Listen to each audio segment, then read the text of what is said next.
makapaniwala sa matatamis na salita ng mga Amerikano. Walang puwang ang bulag sa gabinete na ito.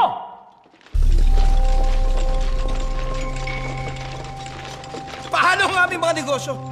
Kapag nakapaglaban kami, babagsak ang ekonomiya. Paano namin mapapakain ang aming mga pamilya? Negosyo o kalayaan, bayan o sarili, pumili ka! Yun, magandang araw po sa inyo lahat. Welcome po sa panibagong reaction video dito sa Makapili TV. Ngayon, ito ang pagkikwentuhan po natin itong pahayag o yung sinabi ni Pangulong Bongbong Marcos na hindi na kailangan ng tulong ng ICC para resolvehin yung mga issue ng war on drugs ni Pangulong Duterte. So, yung mga anti-Duterte na umaasa sa ICC, medyo malabo nang makuha ang kanilang mga pangarap na mapanagot daw di umano si Pangulong Duterte sa kanyang war on drugs. So, yung pinapangarap nila Trillanes na maaresto daw. Kasi di ba yan yung naging panakot niya na June or July daw ilalabas na yung warrant of arrest ng ICC para kay Pangulong Duterte. So mukhang pangarap na lang yung mangyayari dyan dahil naglabas na ng statement si Pangulong Bongbong Marcos na walang jurisdiction yung ICC dito sa Pilipinas.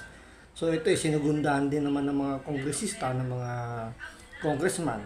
So medyo malabo na yung sinasabi ni Trillanes. Pero tingnan natin, magsisimula pa lang naman yung July, so katapos na yung June. So June or July daw sabi ni Trillanes. So tingnan natin. So magsisimula pa lang July, antayin natin kung may lalabas na warrant of arrest ang ICC. So bago natin simulan yung topic na yan, panoorin natin itong balitan to. Pero kung hindi ka pa nakasubscribe sa Makapili TV, baka pwede naman pakipindot yung subscribe button at the same time palike na rin ng video. Wala naman pong bayad dyan, kaya pindot na. So ito, panoorin po muna itong balitan to. Suportado ng ilang mambabatas ang paninindigan ni Pangulong Ferdinand R. Marcos Jr. na hindi kailangang makialam ng International Criminal Court sa investigasyon kaugnay sa war on drugs ng dating administrasyon. Si Mela Desmora sa Sentro ng Balita Live. Angelique, sa pagbabalik sesyon ng Kamara sa susunod na buwan, inaasang ipagpapatuloy ng House Committee on Human Rights ang kanilang pagtalakay sa war on drugs ng dating administrasyon. Kaugnay nga niyan, may pahayag ang ilang kongresista hinggil nga sa issue ng ICC. Sang-ayon ang ilang kongresista sa paninindigan ni Pangulong Ferdinand R. Marcos Jr. na hindi na kailangan pang manghimasok ng International Criminal Court o ICC sa Pilipinas para magsiyasat hinggil sa naging epekto ng war on drugs ni dating Pangulong Rodrigo. Ano kaya pakiramdam dito nila De Lima, nila Trillanes, ng mga anti-Duterte dito sa naging statement ni ni Pangulong Bongbong Marcos na hindi na kailangan yung tulong ng ICC. So, siyempre, di ba, iniisip nila na wala na kasi si VP Sara sa kanyang gabinete. So, wala nang magiging hadlang para tulungan o kumbaga, bigyan na ng daan ni Bongbong Marcos yung ICC na mag-imbestiga dito sa war on drugs ni dating Pangulong Duterte. So, imbis siguro na parang imbis na maging pabor sa kanila yung pag-resign ni VP Sara, parang walang nangyari. Kasi andun pa rin yung paninindigan ni Bongbong Marcos na hindi sila o hindi makikipagtulungan yung kanyang administrasyon sa ICC. Kahit na iba yung sinasabi ng DOJ na, di ba, nagsabi rin yung DOJ na kumbaga naglabas sila ng mga plan A, plan B. If ever nga daw na maglabas ng warrant yung ICC, kasi nga yun nga yung pinamamalita ni Trillanes na June or July daw lalabas na yung warrant of arrest ng ICC para kay Pangulong Duterte. So natapos na yung June, hintayin natin itong July. So sa June medyo napahiya na. So tingnan natin kung itong July ay may lalabas talagang warrant of arrest. So mas nanginginig siguro dito si Trillanes kung kasi mas mapapahiya sila kapag natapos ang July na walang lumabas ng arrest warrant yung ICC. Pero andun pa rin yung andun pa rin yung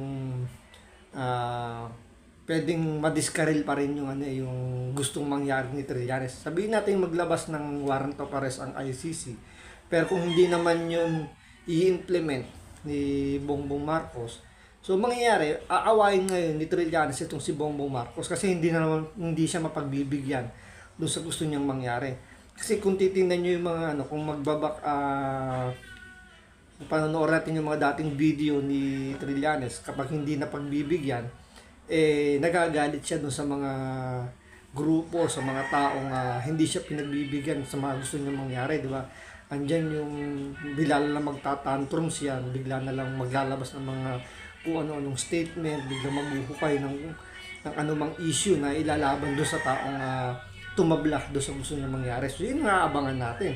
Kung halimbawa, maglabas ng arrest warrant yung ICC tapos hindi ito i-implement ni Bongbong Marcos, tingnan natin kung ano yung magiging galaw ni Trillanes. So sa ngayon, ang inaantay pa natin is matapos yung July. So magsisimula pa lang July, tingnan natin kung may lalabas na arrest warrant. Pero may napanood din akong video na sinasabi parang hindi naman daw gumagalaw ngayon yung ICC dahil nga wala silang makuhang impormasyon galing sa gobyerno natin, sa administrasyon natin, dahil hindi nga nakikipagtulungan So wala silang makuhang impormasyon. So paano sila maglalabas ng kanilang magiging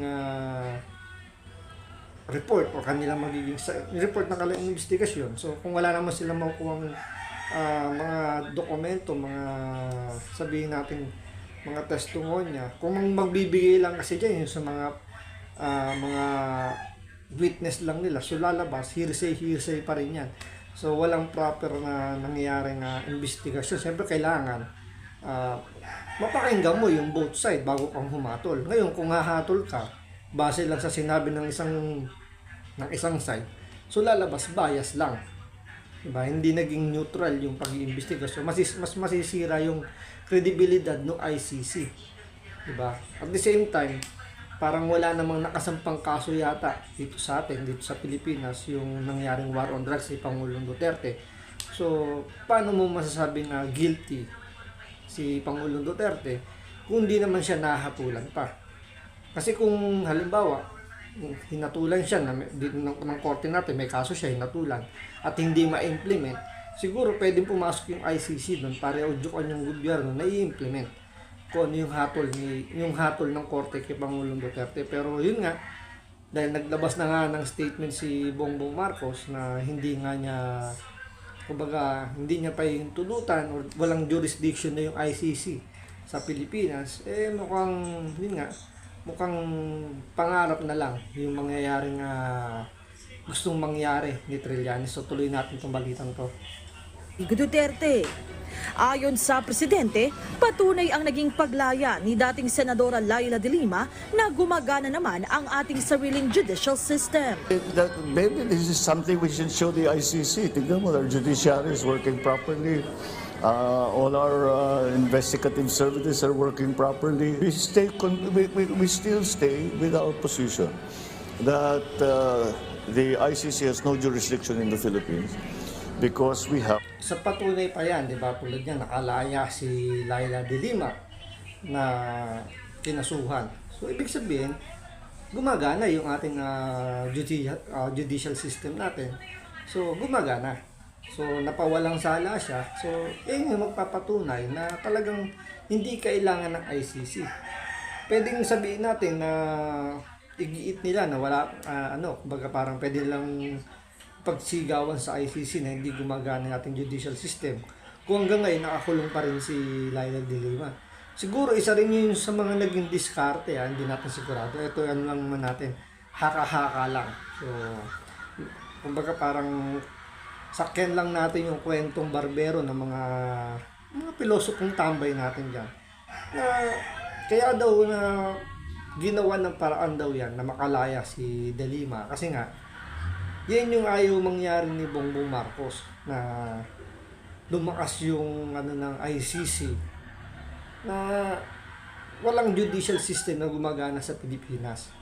Kasi pwedeng yun yung maging bala ng ICC na ito nga si de Lima lang at talagang pinag-initan lang ng gobyerno. So dahil nga pinakawalan yan or na-acquit sa administrasyong Marcos, So, pwedeng ipanabla ngayon yun ni Bongbong Marcos, which is yung ginagawa niya ngayon. Pwede niya ipanabla sa ICC na gumagana yung judicial system. Kasi pwedeng halimbawa, papasukin niya yung ICC. Halimbawa, maging bigyan ng power or i-implement ni Bongbong Marcos yung warrant of arrest ng ICC papunta kay Pangulong Duterte. Sa tingin niyo ba na hindi kikilos ang taong bayan, hindi mag-iingay yung taong bayan, hindi, alam niyo yun, yung magkakaroon na naman ng gulo, sigurado na pwedeng maging bitsa para patalsikin si Bongbong Marcos. Siyempre, kumbaga may phobia na yan eh. Diba? Nangyari na sa kanila yan. So, may tendency, siguro may bumubulong din sa kanila na sinasabi na pwedeng maulit yung history nila. So, nangyari sa tatay niya, so pwedeng maulit naman sa kanya kung papasukin niya yung ICC. So, kaya siguro ang ginawa niya, sabi ng mga pilosopong tambay natin dito, na kaya daw pinakawalan si De Lima para yun yung magiging yun yung magiging ticket, yung magiging magiging patunay niya na gumagana yung judicial system, which is gumagana naman talaga. Yun nga lang, kumbaga si De Lima yung magiging magiging susi. So, kung hindi pinakawalan si De Lima, pwedeng ipagsigawan nila Trillanes na talagang hindi gumagana yung judicial system natin. So, since nakalaya si De Lima, inakwit ng korte, so ibig sabihin gumagana yung justice system natin. So, there's no need nga doon sa intervention ng ICC. So, di ba napakagaling ng discarding ginawa ni Bongbong Marcos. So, wala na sa kanya yung burden. Di ba? Kumbaga, naiiwas niya yung sarili niya. So, pwede niya ituro na yung justice system natin.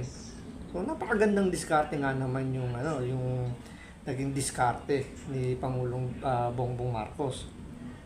We have a working police force, we have a working judiciary, and do not require any assistance in that regard. Sabi ni House Deputy Majority Leader Erwin Tulfo, tama ang pananaw ng presidente.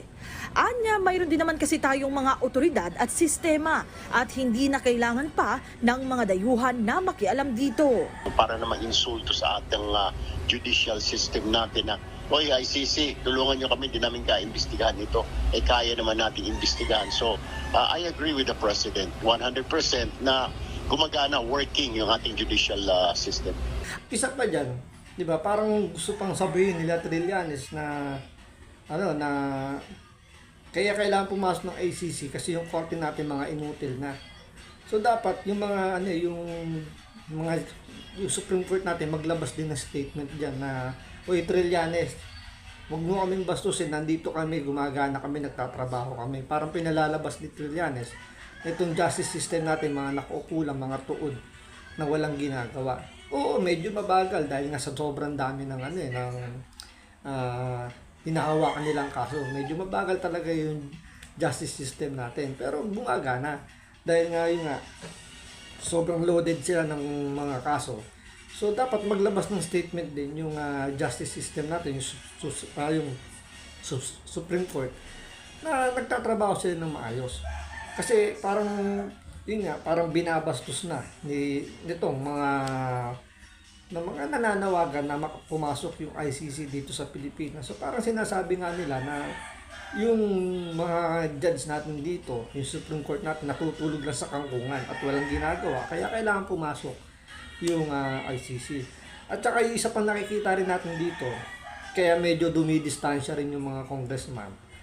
Kasi nararamdaman nila na lumalakas na naman yung mga Duterte. So, siyempre, pagdating ng 2028 presidential election at manalo ang Duterte, hindi natin alam kasi kung si Sara Duterte ba ang tatakbo o sino sa mga Duterte yung pwede tumakbo. Kasi sabi nga nila, di ba, pwedeng tumakbo rin daw si Baste para maging Pangulo ng Pilipinas. So, either sa dalawa yung halimbawa, tumakbo at nanalo, alam na nila ng mga Duterte kung sino-sino yung mga congressman na babrasuhin nila o yung hindi nila, halimbawa, lilipat sa partido nila. So, pwede nilang tablahin. At yun nga, 'di ba, alam niyo naman kapag sino yung presidente, doon dumidikit yung mga yung mga congressman na yan. Siyempre, politika yan eh. Kaya kaya dito sa nangyaring to, medyo dumidistansya sila pagdating sa issue ng ICC. Dahil alam nila na pwedeng bilog ang mundo, 'di ba? Parang gulong ng buhay. Ngayon, sabihin natin ang mga Duterte nasa gitna ng ilalim at ibabaw. So, pwedeng dumating yung punto, oras na ang mga Duterte ang bumalik doon sa taas. So, sino ba mas mabe-benefit kung sakaling ganun yung mangyari, di ba? Sila rin naman ang mahihirapan kung halimbawa pakita nila rito na against sila sa Duterte talaga. Sila rin may ipit pagdating ng 2028. So, kailangan dito pa lang dumistansya na sila para pagdating ng 2028. So, medyo lumapit man lang sila na makakuha sila ng pabor kung sino ang uupong susunod na presidente sa dalawa. Kung si Pipi Sara ba o si Paulo Duterte o si Baste, di ba? Tuloy. Ganyan din ang paniniwala ni House Committee on Human Rights Chair Bienvenido Abante Jr. Sa katunayan sa ngayon, masusi na rin nilang iniimbestigahan ang war on drugs ni dating Pangulong Duterte. The reason why na iniimbestigahan natin ito sa committee domestically upang hindi na pumunta pa ang mga biktima sa ICC para dumulog sa kanila, and we cannot actually prevent them from going to the ICC, di ba? At that to be done. Dito kasi ang problema lang dito, naglabas na rin ng statement si Pangulong Duterte. Magsampa kayo ng kaso dito sa Pilipinas. Ang gusto niya, umusig sa kanya, yung korte ng Pilipinas. Kasi hindi siya, kumbaga sinabi niya na hindi siya harap sa korte ng mga banyaga. So napakalinaw. Ngayon, kung may kaso talaga na dapat isampa kay Pangulong Duterte, isampa nyo. Ngayon, yung pagdating naman kay Senator Bato de la Rosa, alam naman nila na na may rules ang Senado at ang Kongreso na hindi nila pwede ipatawag yung senador, yung Senado hindi rin pwede ipatawag yung congressman. Kasi ang mangyayari niyan, kung pahihintulutan nila yung ganung sistema na pwede silang magpatawag ng senador o ng congressman, ang mangyayari niyan, pag iinitan nila isa, sabi nga rin dyan ni Senator Bato, 24 lang sila kung babawasan pa ng isa para umatin dyan sa hearing ninyo, maatrasado naman yung trabaho nila. So, since pwede rin naman ibalik din sa Kongreso yon, na hindi naman pwede magpatawag ng congressman itong mga senador, mahabala naman yung trabaho ng kongresista. At tandaan nyo, in aid of legislation lang ang ginagawa ng Senado, ng Kongreso. So, naiintindihan niya ni Pangulong Duterte. Siyempre, dati siyang, hanggang ngayon, abogado pa rin naman siya. Alam niya kung kung sino ba yung hahatol. So, ang korte lang ang pwede magsabing guilty or not guilty. Dito kasi lumalabas, didikdikin lang dito, paulit-ulit lang ang tanong dito. Kasi pinakamagandang gawin dapat dito, kung in aid of legislation, dapat imbitahan din nila yung mga nabiktima ng mga illegal drugs, ng mga addict, ng mga drug lord. Dapat imbitahan din nila para maging fair yung magiging balitaktakan. Diyan ang nangyayari kasi isang side lang yung tinitingnan nila, which is yung mga nagreklamo sa nangyaring war on drugs ni Pangulong Duterte.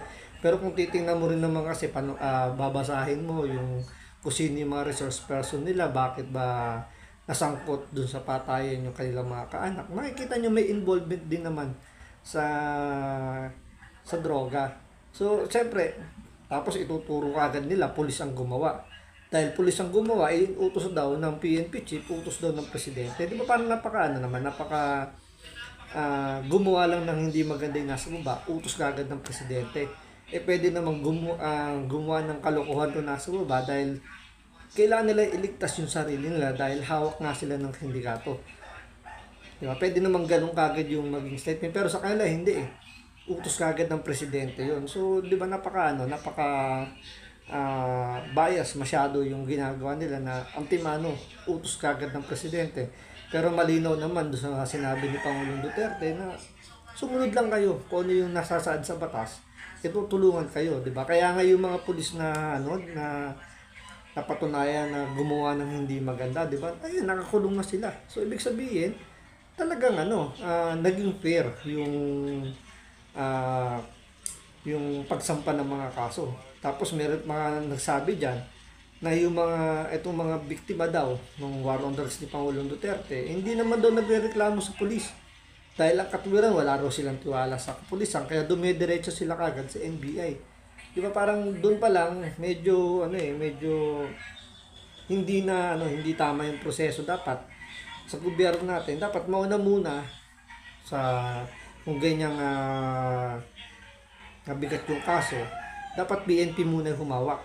Ngayon, kung naramdaman ng mga kaanak ng biktima na medyo walang nangyayari sa pag-handle ng PNP, so pwede na silang tumakyat sa NBI. So para yung NBI may reference kagad or may isama yung mga pulis na hindi gumagawa ng trabaho nila. Dapat ganun yung gawin ng sistema na pag-iimbestiga para alam niyo yun, yung PNP, maobliga silang ayusin yung trabaho nila kasi pwede silang isama sa reklamo ng NBI na gagawin. Diba? Kaya nga dapat yung IAS din kasama rin dapat dyan sa nag-iimbestiga. So aside dun sa PNP, yung IAS nakaabang din sa sa resulta na gagawin ng NBI para pwedeng sampahan ng kaso ng IAS itong mga pulis na hindi gumagawa ng tamang trabaho nila. So abangan natin kung ano yung magiging magiging reaksyon nila Trillanes, ng mga anti-Duterte tungkol dito sa statement ni Pangulong Bongbong Marcos na na hindi niya papayagan na manghimasok ang ICC dahil nga gumagana ang ating judicial system. So, yun lang po. Maraming salamat po sa panonood. Ingat po kayo lagi. God bless.